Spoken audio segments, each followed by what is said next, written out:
bom dia! Estamos de volta aqui ao 8º episódio do nosso podcast, o Tagarela Cast. Desejamos boas-vindas a todos que vêm nos acompanhando desde esse 8º episódio, que vai ao ar agora, juntamente com vocês e o nosso querido Aiza Max. Se você, por acaso, perdeu algum dos episódios, vai lá no canal do Aiza e assiste lá, vê o tema que mais lhe interessa, ou então começa do 1 até chegar a esse que você está assistindo agora. Esse é um podcast de caráter inovador de nossa rádio Cidade Caeté, e essa inovação está com uma parceria muito legal com a Mãos Tagarelas.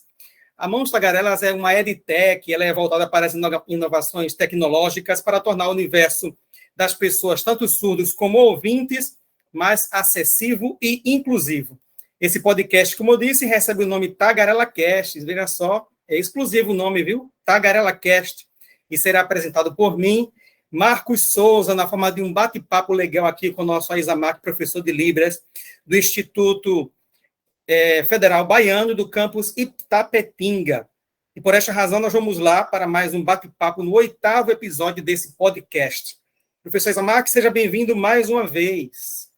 E nesse 8º, nós vamos dialogar quais desafios o Aiza Max, professor de Libras, encontra nos seus alunos de Libras e como você, Aiza Max, procura melhorar, inovar a sua metodologia ao lidar com eles, o seu público-alvo. Beleza, Marcos, muito bom, né? Esse diálogo, né? Esse processo de interação de fato, né? E eu gostaria de informar que, assim, as práticas que existem, né, em torno da aprendizagem de Libras, né, no contexto atual, né, da educação de surdos, na educação para surdos, na educação de ouvintes e para ouvintes, tem se deixado muito a desejar no sentido de compreender como é que uma língua ela deve ser aprendida, uma língua visual, né? Então, a língua visual era diferente de uma língua oral, e uma língua visual ela deve ser compreendida a partir de metodologias, né, de compreensões, de interpretações em torno dela. Mas existem assim alguns desafios que eu tenho percebido por meio de muitos alunos, né, observando, analisando, interagindo com eles. Eu venho observando, Marcos, que muitos alunos sentem uma dificuldade imensa de organizar, por assim dizer, os aspectos de estudo. Como assim? Estudar Libras online é difícil, né? E com o advento da pandemia, né, com o surgimento da Covid, isso agravou mais, né, a dificuldade de muitos alunos aprenderem a Libras online. E aí muitos alunos entraram em cursos de Libras online que não tinham, por exemplo, estratégias de aprendizagens.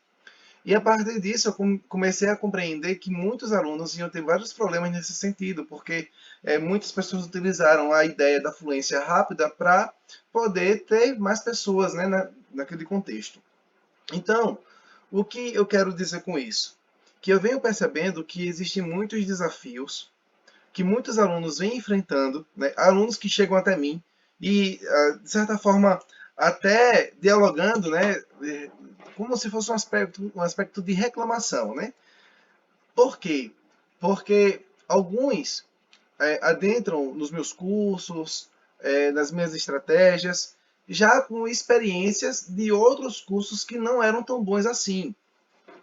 E muitas pessoas têm receio, né, de achar que somente vai estudar vídeos, somente vídeos, que não vai ter interação, que não vai ter trocas comunicativas, que não vai ter uma comunicação de fato com o professor, né? Então, o primeiro desafio que eu vejo é o preconceito que existe por parte de muitas pessoas em estudar Libras online. Por quê? Porque muitas pessoas querem estudar Libras presencial. Agora vamos lá. Como assim estudar Libras presencial? Uma vez na semana, com um encontro com o professor somente uma vez, né? E isso, eu entendo que a Libras ela não pode ser estudada desta forma, apenas com um encontro, uma vez no mês com o professor, né? Ou uma vez na semana. Por quê? Porque um encontro semanal, uma vez ou outra com o professor, não viabiliza o aspecto de interação e contato com a língua de sinais brasileira, mesmo que seja presencial. Por quê? Porque a Libras é uma língua que precisa de contato, ela precisa de interação, ela precisa de interação de conteúdos, de informações. Então, muitas vezes, os alunos deixam para estudar Libras somente naquele momento ali de aula presencial, e esquecem que a Libras ela deve ser estudada todos os dias, para que possa ser fixada, né, a informação que é necessária para a aprendizagem. Então, o que eu quero dizer com isso? É que o segundo desafio reside justamente na postura que o aluno tem em estudar a língua de sinais. Então, como é que o aluno ele deve estudar a língua de sinais? A partir de uma postura ativa. Quando eu falo em postura ativa, eu quero dizer que ele não pode esperar somente pelo professor e também não pode estudar Libras somente uma vez na semana, né? Tipo, quando der, né? Ou somente vai estudar Libras com um professor. Assim, existem casos e casos. Por exemplo, existem pessoas que somente têm tempo uma vez na semana para estudar, né? Então, é um processo diferente.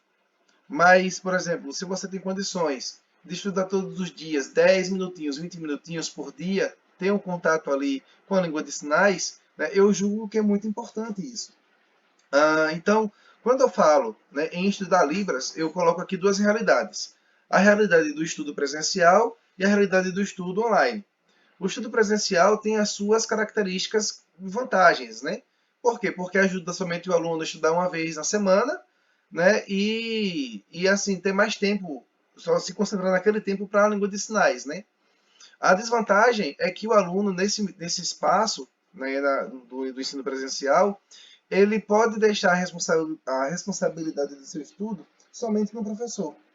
E aí reside um grande problema, que é a falta de fixação de sinais, a falta de fixação de informações em libras.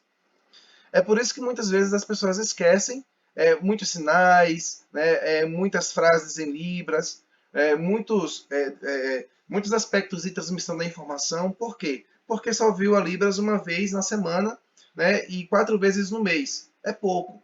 É pouco para a aprendizagem de língua de sinais, para uma aprendizagem de uma língua visual. As pessoas querem aprender a língua visual, uma língua de sinais, como aprendem uma língua oral, e não é assim, né? O processo é diferente. E aí nós temos o estudo online. Então, quando a gente fala do estudo online, ele se diferencia em alguns aspectos e também tem algumas características que são vantajosas, bem como existem algumas desvantagens, né? Por exemplo, no estudo online, né, estudar Libras online, existe uma vantagem, que é você estudar a qualquer momento, né, a qualquer tempo. Então, no tempo que você tiver disponível para estudar a língua de sinais, isso pode ajudar em muito, né, o aluno a desenvolver uma autonomia. Mas, assim, muitas vezes os alunos têm preconceito consigo mesmo em estudar com autonomia. Por quê? Porque lançam no outro a responsabilidade que é dele de estudar. E isso não é legal, né? Inclusive, a gente já falou isso em outro episódio do podcast, né? Então, na realidade do estudo online, então nós temos a vantagem, né, de estudar a qualquer momento, né? Nós temos a possibilidade de interagir com o professor. Bem, se o curso, né, ele disponibilizar o professor para interagir com o aluno, né? No contexto aqui, por exemplo, dos meus alunos, eu sempre disponibilizo, né, acesso a mim, para que a gente possa sempre interagir, a gente possa dialogar, a gente possa construir, né, de fato, uma comunicação em torno da língua de sinais.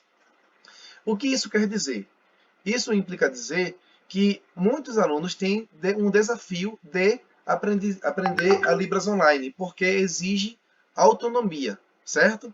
E como exige autonomia, isso implica dizer que isso implica dizer que muitos alunos não querem ter autonomia para estudar Libras, né? Porque é mais fácil lançar a responsabilidade no outro do que em mim. E aí, assim, eu observo, né? E nós temos uma desvantagem também no estudo da aprendizagem da Libras Online. Qual é a desvantagem? A desvantagem é que muitas vezes o aluno vai se sentir sozinho, né? E aí é nesse processo de se sentir sozinho que as pessoas acham que não estão rendendo, não estão avançando, né? Então, nesse contexto, muitos alunos, por exemplo, não me procuram para tirar dúvidas, para dialogar, né, para chamar de fato para a ação, né? E todo mundo sabe, todo mundo que é meu aluno sabe que eu sempre me coloco à disposição para sanar possíveis dúvidas, né, para estar ali interagindo, né, para ali estar trocando informações. Então, nesse processo, né, da aprendizagem da Libras, né, eu observo que meus alunos eles têm muitas dificuldades. Né? Muitos dos meus alunos têm muitas dificuldades. A primeira dificuldade, né, é tentar também organizar o tempo, né? Ter foco.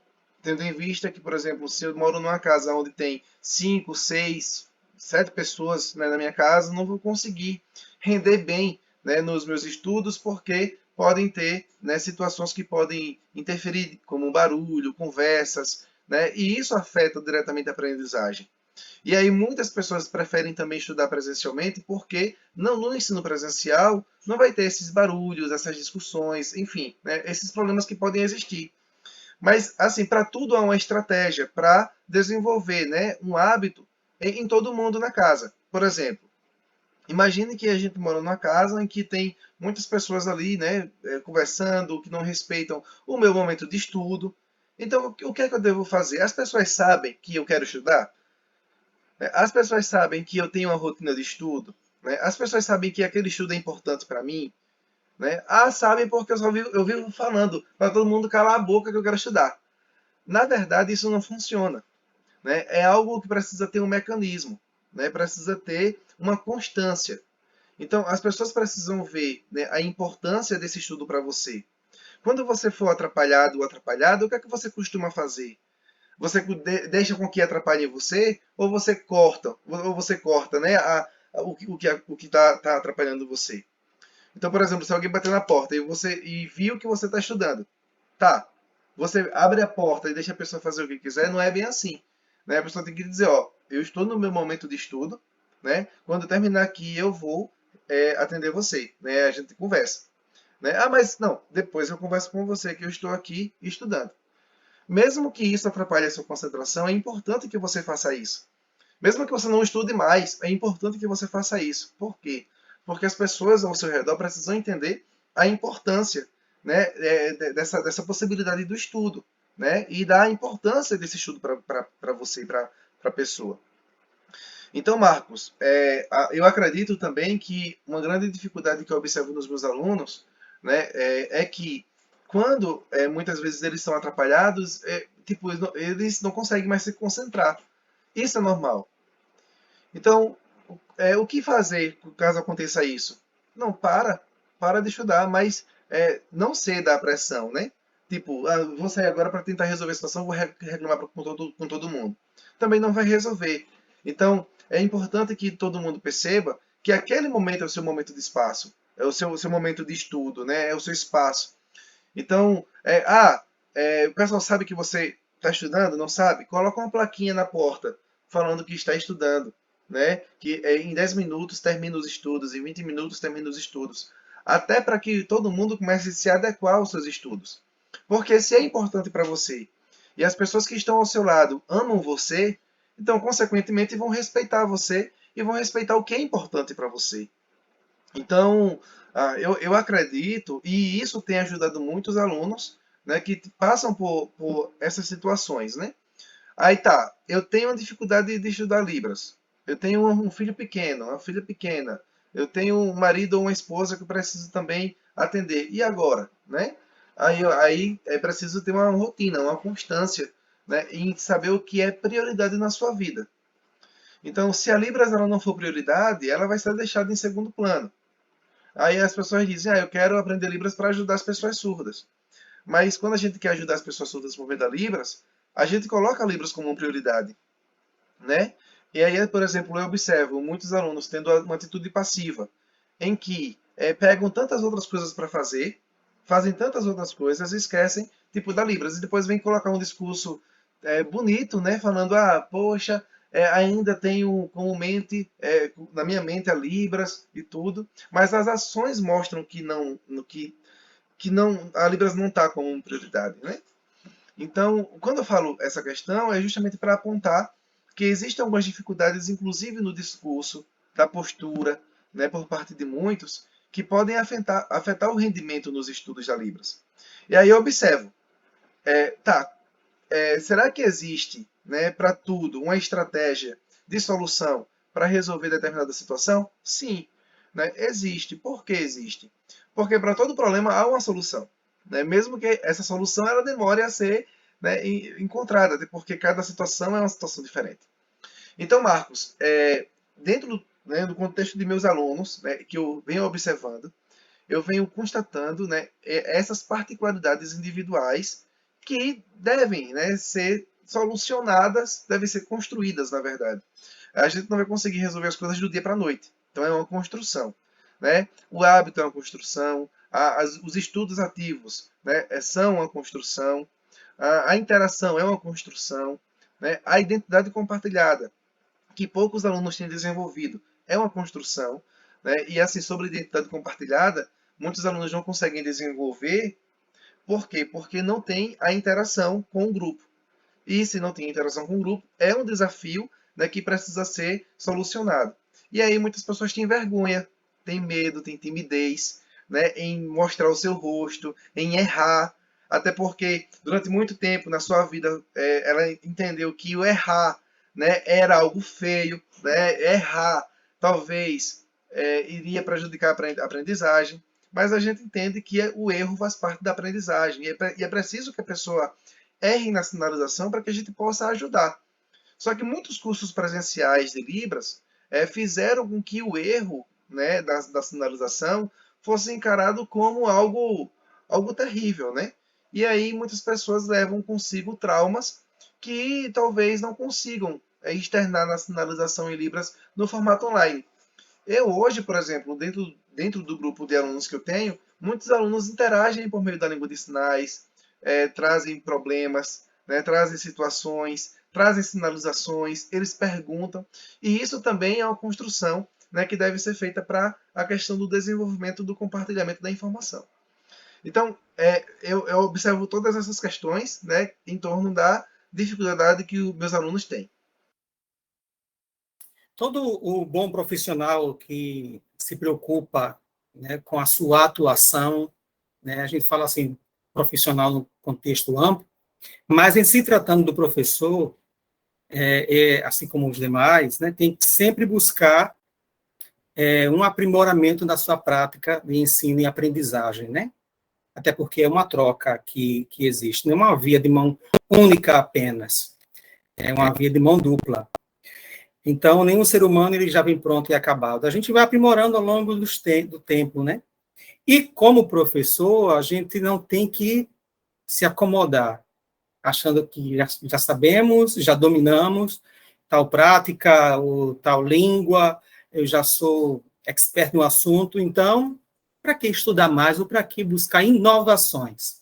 Então, em se tratando de inovações, Aizama, como é que você procura inovar na sua prática, buscando estratégias, quais, para tornar o ensino da Libras mais agradável de se aprender, mais fácil de se aprender, dinâmico, prático, interativo? Como você faz isso? Marcos, eu faço isso de duas formas, tá? A primeira forma é ter um ambiente robusto para aprendizagem, em que o aluno ele saiba onde encontrar os materiais, em que o aluno ele consiga relacionar as informações dos materiais e que ele saiba contextualizar todas essas informações, de onde ele viu, né? E assim, caso ele esqueça onde ele viu, em algum momento, né, ele vai dizer, eu já vi isso em algum momento, né, na minha formação ali com o ISO. Então, eu ajudo os alunos a partir, né, de algo benéfico a compreender como ele deve se relacionar com a língua de sinais. E eu utilizo isso, né, por meio do ambiente virtual de aprendizagem. Além do ambiente virtual de aprendizagem, aí daí eu utilizo o segundo aspecto, de me fazer presente na vida dos alunos. Mesmo online, mesmo no EAD, eu não conheço muitos alunos meus, né? Por exemplo, na pandemia, em 2020, né, desde o início que eu comecei a trabalhar com vários alunos, e até os tempos atuais na modalidade EAD, eu venho percebendo que eu tive mais de 1.500 alunos. Eu não conheço esses 1.500 alunos de forma presencial, eu não conheço, né? A grande maioria eu conheço somente por meio do Zap, né? Mas assim eu me sinto próximo dos meus alunos. Então, eu acredito que a inovação ela deve se acontecer, né, a partir do acompanhamento, em que o aluno ele se sente de fato, né, aproximado, mesmo um estudante que mora no Paraná, que mora no Acre, que mora em Fortaleza, né, mas eu moro aqui, né, bem distante deles, mas que a gente consegue se comunicar, a gente consegue interagir. E quando a gente fala de inovação, por exemplo, né, eu utilizo nesses dois mecanismos processos de incentivos, né? Incentivos, como a parte de atividades e desafios. Dentro, por exemplo, do curso, né, dos cursos que eu tenho, que eu já preparei, o aluno ele tem acesso a, por exemplo, glossário, né? Nós temos acesso a atividades de desafios, nós temos acesso, os alunos têm acesso a frasário, têm acesso à enciclopédia de Libras, né, que os alunos só vão ter acesso lá no curso de tradução e interpretação. Mas o processo de inovação já começa a partir do curso básico, que ele é de 160 horas. Né, até o curso de tradução e interpretação, que totaliza muito mais de 1.700 horas de estudos. Né? Então, isso quer dizer o quê? Que a nossa preocupação é com o processo de aprendizagem e não com o resultado. Quando a gente se preocupa com o processo, o resultado ele vem de maneira gradativa e natural. Se a gente se preocupar logo com o resultado, a gente vai perder muito tempo de informações e a gente vai precisar fazer um caminho mais dobrado, por assim dizer. Então, e aí, de certa forma, é até dispendioso, né? Colocar desgastar o tempo, né? Deixar o tempo menos atrativo quando a gente, por exemplo, se preocupa com o resultado e esquece do processo. Então, quando eu falo de inovação, quando eu desenvolvo inovação, né, na questão dos estudos, na questão do ensino, na questão das práticas, né, da língua de sinais brasileira, eu também quero dizer que eu induzo os alunos a estarem no centro do processo de ensino a partir de uma perspectiva interdisciplinar ou intersetorial, né, entre áreas. Então, todos os alunos, por exemplo, que estão comigo, eles conseguem compreender assuntos, informações elementares até informações que vão nortear toda a parte de aprendizagem. E aí, por exemplo, dentro da Monstra Garelas, que eu sempre vou colocar, né, a Monstra Garelas aqui no podcast, porque é da Monstra Garelas, né, em parceria com a Rádio Cidade de Caeté, eu quero, né, deixar bem claro que, por exemplo, dentro da Monstra Garelas nós temos um princípio que eu utilizo no meu estudo do doutorado, né, que é as linhas de estudos que nós colocamos lá. Nós temos 3 equipes, né, a primeira equipe é a equipe alfa, que está aqui, né, a equipe beta, que está aqui, e a equipe zeta, que está abaixo da equipe beta. A equipe alfa ela é a responsável, né, por pensar no ensino, pensar na organização estrutural, né, de transmitir a informação. Nesse processo, os alunos interagem, trocam informações, aconselham, orientam. Na equipe beta, os alunos eles testam, né, eles provam, eles dão sugestões de melhorias. Né? Além disso, eles também realizam acompanhamentos com outros alunos. Né? E esses alunos beta são eles que selecionam ou vão selecionar alunos para a equipe zeta. Então, cada membro da equipe beta, dentro da Monstra Garelas, vai ter uma equipe chamada equipe zeta. Então, para cada membro, né, nós vamos ter uma equipe chamada equipe zeta, em que essa equipe zeta é selecionada pelo membro da equipe beta para ajudar, né, aquele membro da equipe beta a produzir conteúdos, informações, né, chamar os grupos para troca, estudos e assim por diante. Então, isso é algo bem robusto, né, e que envolve, de fato, os processos da interação da língua de sinais brasileira, né, a partir de mecanismos estruturais, né, a partir da tecnologia também. Aí, além disso, né, eu desenvolvi a biblioteca de estudos, para que o aluno ele possa também ter um elemento a mais para estudo, e esse é um elemento de inovação também. Então, tem outras questões também, mas agora só vou colocar essas duas informações.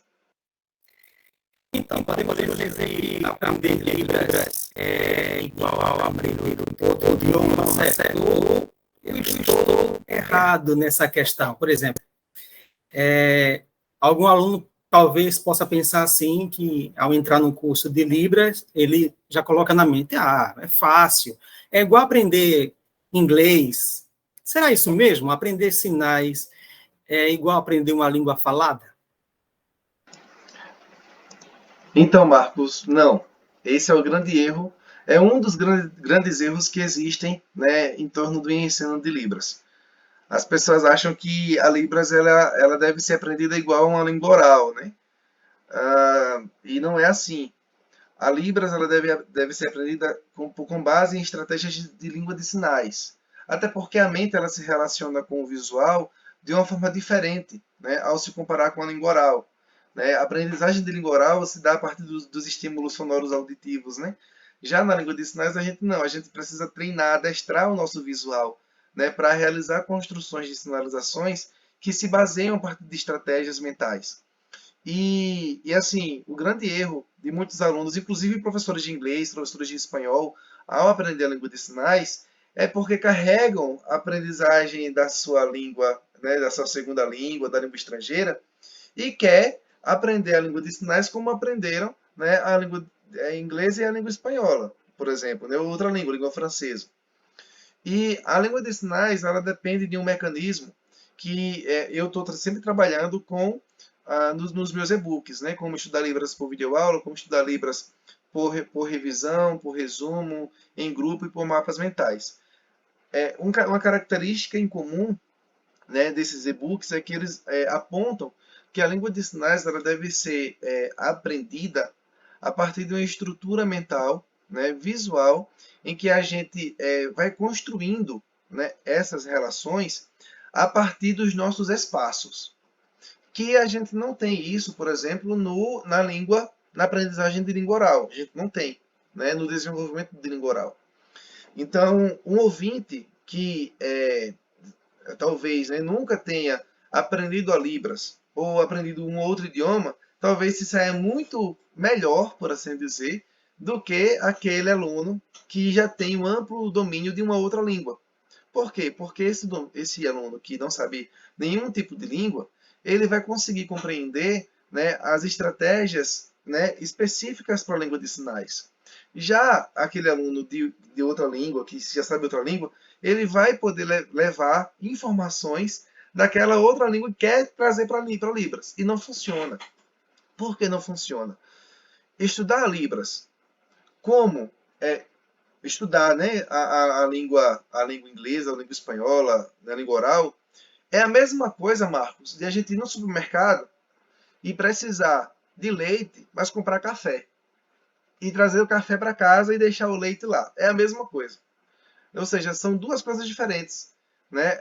Nós temos o café e o leite. Então, a gente pode misturar o café com leite? Sim, né? Vai ficar muito gostoso. Então, só que assim, um vai se sobressair, né, sobre o outro. Né? Um vai ficar a mais, né, e o outro vai ficar a menos. Então, são duas coisas diferentes. Então, similar a isso, né, a aprendizagem de língua oral ela deve ser diferente da aprendizagem de língua de sinais. Inclusive, muitos professores, quando estão ensinando a Libras, ensinam também por meio de estratégias de língua oral. E é por isso que muitos alunos esquecem de sinais, sentem medo, sentem receio, né, não sabem construir uma sinalização, não perguntam. Né? Então, é muito importante que a gente possa fazer esse tipo de interação. Né? Essa interação no sentido de a, trocar, né? Trocar informações e que a gente saiba, né, o que é que a gente deve aprender, assim, assim e assim por diante. Em relação à aprendizagem de Libras, tá? Como é que eu devo aprender a língua de sinais? Por meio de estratégias. Aí eu sempre estou colocando, dando dicas, sugestões de estratégias que estão lá no Instagram da Mãos Tagarelas. Inclusive, vou até colocar aqui no chat, né, o Instagram da Mãos Tagarelas, que todo o pessoal pode ir lá. Tem mais de 200 publicações com estratégias, com dicas, com motivações, né, para que o pessoal possa se motivar e assim por diante. Né? Então, eu disponibilizei, né, várias informações para o pessoal para interagir e colocar no Instagram. Né? Além disso, por exemplo, eu tenho percebido que a gente precisa, por exemplo, voltar várias vezes, revisar, passar a informação, né, retomar, e isso pode ajudar em muito, né, o processo de aprendizagem da Libras. Beleza, Isamar. Então, por que que você, como professor, se preocupa, né, busca inovar para os seus alunos, melhorar a metodologia de ensino para eles? Por que você, professor, faz isso, procura fazer isso, se preocupa? É porque eu entendo, Marcos, que a profissão, né, você professor, a gente não pode, de maneira nenhuma, tipo, romantizar a profissão do professor, né? E não, a gente não pode romantizar, óbvio que não. Até porque a gente rala bastante, né? A gente é, pesquisa muito, né? A gente lê muito, a gente estuda muito, né? Então, muitas vezes as pessoas dizem assim, eu tô falando aquilo ali em prol do outro. Mas, na verdade, muitas vezes a gente faz em prol da gente mesmo. Então, eu vejo nos alunos, né, uma oportunidade também, né, para eu melhorar a cada dia enquanto humano, sabe? Por quê? Porque eu entendo que ser professor, e ainda mais professor de Libras, requer uma abnegação, né? Uma abnegação no sentido de muitas vezes deixar, né, algumas coisas de lado para ajudar um aluno, ajudar uma pessoa surda, né, ajudar um aluno no sentido, né, tá passando por algumas situações, né, algumas dificuldades, algumas situações que colocam em risco, né, a aprendizagem, a vida do aluno mesmo. Então, muitas vezes o professor ele tem que estar ali, né, presente na vida do aluno e sabendo das situações e sendo imparcial, né, de forma a não levar também o peso do aluno, né, mas tentar ajudar da melhor maneira possível, né? Quem é meu aluno sabe, por exemplo, muitos alunos já vieram várias vezes para mim, né, para falar de situações pessoais, né, de angústias, de sofrimentos que passaram, e que eu falei, ó, pessoal, é o seguinte, já aconteceu isso comigo, você não é o único, você não é a única, e eu resolvi dessa forma. Não estou dizendo aqui que vai resolver da forma para você. Mas eu estou aqui porque eu utilizei o que aconteceu comigo no passado para estar aqui hoje, né? Para eu estar bem. Então, mostro também algumas sugestões, né, baseadas na neurociência, na psicologia, que também podem ajudar. Então, na verdade, o professor ele deixa também de ser só professor e passa a ser também psicólogo, até mesmo dos alunos, né? Eu falo isso por a gente lidar, inclusive na pandemia, com vários alunos com vários tipos de problemas, né? Também com mortes na família, né? Perdas de entes queridos, né? Infelizmente faleceram. E isso desconstrói totalmente, né, a questão da aprendizagem, né? Inclusive, assim, uma coisa que eu sempre venho falando com os meus amigos, né, é que eu acho que um único aspecto social que desconstrói, que interfere de fato é o fator familiar, né? Desmorona, né? Eu acho que é o único aspecto social que faz com que a gente, por exemplo, se sinta, né, para cima ou para baixo, né? Então, se a gente se sente para cima, também a família ela é um fator, né, que deve ser levado em conta, né? Existem também outros fatores, mas na questão do estudo, a família é o principal elemento que norteia se a pessoa vai continuar os estudos ou vai desistir dos estudos, né? Então, e assim, exige muita força de vontade. O aluno, por exemplo, retomar os estudos em meio a uma família que está, de certa forma, conturbada, né, em meio a vários problemas, né, e várias situações. Então, eu entendo, Marcos, né, nesse contexto, que ser professor, né, de Libras em meio a essas situações, no contexto atual, é muito difícil e muito desafiador. Inclusive, assim, por muitos alunos também acharem que eu não preciso fazer isso. Por exemplo, eu não preciso dar curso de Libras, eu não preciso. Sabe, financeiramente falando, eu não preciso. Por que eu não preciso? Porque eu trabalho no Instituto Federal, né? Eu trabalho muito para ganhar, né, receber o meu recurso. Mas se a gente for analisar, né, eu, por exemplo, faço esse podcast, não é para mim, porque eu sei, eu estou fazendo esse podcast com você porque eu sei que quantos alunos podem ser ajudados. Né? Eu não estou falando isso por questão de orgulho, não. Mas também para chamar a atenção para mim, não é o meu objetivo fazer isso. Até porque não tem para que fazer isso, né? Mas eu digo isso porque eu sei que os meus alunos, eles podem, né, também alcançar os seus objetivos no sentido de aprendizagem e de ensino de Libras. A Bíblia, ela deixa bem claro, né, que quando, né, existe um bom instrutor, né, o aluno ele também pode ser, né, tão bom quanto um instrutor, né? Então, eu entendo dessa forma, também com base nesse princípio bíblico. Então, Marcos, eu quero que os meus alunos, se eles me acham como um bom instrutor, como um bom professor, eu quero também que eles sejam melhores que eu, né, em tudo, em relação à questão da aprendizagem, na questão da interpretação, na questão do ensino. Por quê? Porque se eu ajudo as pessoas a serem humildes, né, inclusive na questão do ensino, né, reconhecer suas limitações, então, para mim, né, já consegui atender e atingir todo o meu objetivo, né? Na questão da aprendizagem de Libras, porque exige muita humildade. Interessante. Certamente todos os nossos queridos alunos que estão aqui assistindo conosco esse programa do podcast, que estão aqui no bate-papo, alguns deles certamente são professores, né, atuantes, que atuam, estão ativos na área, né? E saber muito bem como é a demanda de preparar a aula, de pesquisar, de estudar, principalmente na elaboração de provas e atividades, recursos que apoiam essas atividades. Mas certamente já se perguntaram assim, mas como será o bastidor, né? Os bastidores assim por trás do Examac, ao fazer todo esse trabalho, né, voltado a Libras. Corta, recorta a imagem, coloca lá, interpreta aqui, vem para cá. Certamente vocês, desde o primeiro episódio, têm observado isso, a transição de imagem. Como é, então, os bastidores? Os nossos bastidores, quanto professores, a gente sabe que a gente chega em casa depois do trabalho, aí já almoça ou janta, e a mesa é só tirar ali os talheres e os pratos e colocar o nosso material de trabalho, ou seja, é uma continuidade de nossa área, de nossa prática lá na escola. Mas isso a gente vai deixar para depois, a Examac explicar mais, em detalhes como esses bastidores. É como deixar algo para você ficar curioso e voltar a estar conosco no próximo programa.